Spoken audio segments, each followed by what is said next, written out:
It was supposed to be just another stop on a political tour.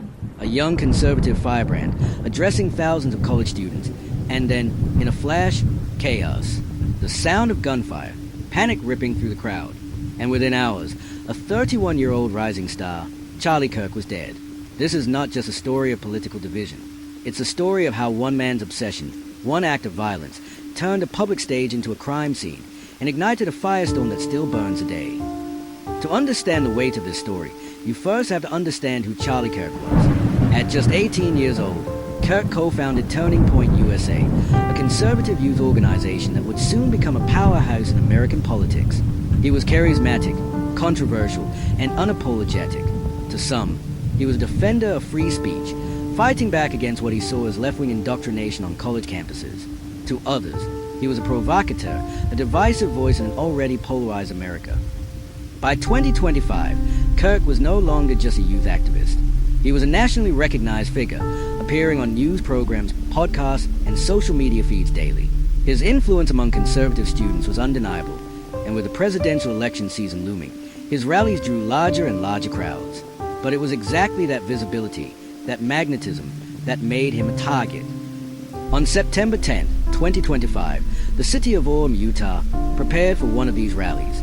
Utah Valley University was hosting Kirk as part of his American Comeback Tour. More than 3,000 students and locals gathered inside and outside the event hall. The energy was electric.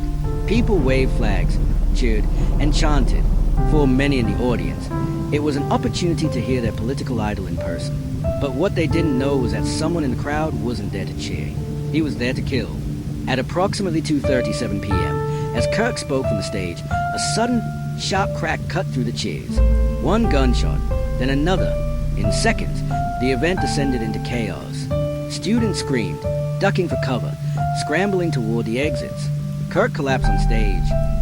Emergency responders rushed him to a nearby hospital. But despite desperate efforts, at 3:12 p.m., Charlie Kirk was pronounced dead.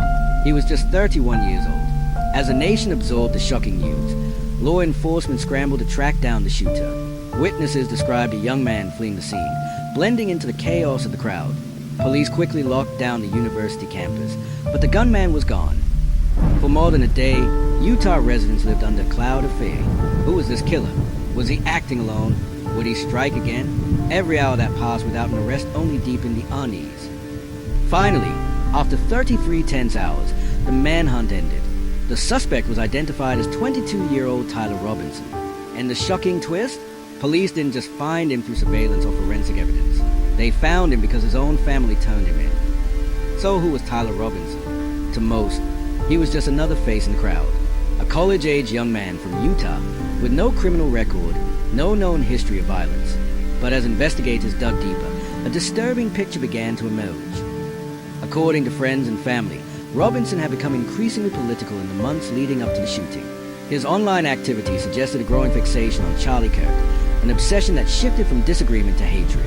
Investigators found ammunition in his possession engraved with disturbing messages, internet memes, and cryptic slogans. The evidence pointed not just to a planned attack, but to a twisted ideology fueling it. When his family recognized him in images released by police, they made the painful decision to alert authorities. Robinson was arrested without incident, but the question remained, why did he do it? And what exactly did those messages on his bullets mean? The killing of Charlie Kirk sent shockwaves far beyond Utah. Within hours, political leaders, celebrities, and activists from across the spectrum weighed in. To many conservatives, Kirk's death was more than a tragedy. It was proof of a hostile climate where speaking one's mind could be fatal. His supporters called him a martyr for free speech. But the reaction was far from unified.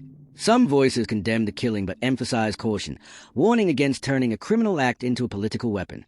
Others, more extreme, circulated conspiracy theories, claiming the event was staged or that the motive was being misrepresented. To place this case in context, we need to step back.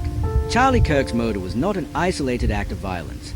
It came at a time of increasing hostility in American political life.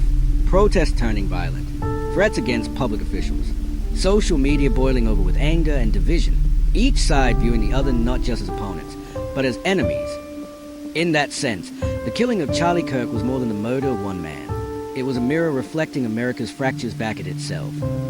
As of today, Tyler Robinson awaits trial. His exact motives remain under investigation, but the crime has already left an indelible mark. A young leader is gone, a movement has lost its voice, and a family, his family, will live forever with the knowledge that one of their own pulled the trigger. In the end, this case forces us to confront an uncomfortable truth. Political violence is not just something that happens in other countries, in history books, or in abstract debates. It is here, it is now, and if we don't find a way to pull back from the brink, the tragedy of Charlie Kirk will not be the last. This has been Dark Dossier. Remember, truth is often darker than fiction.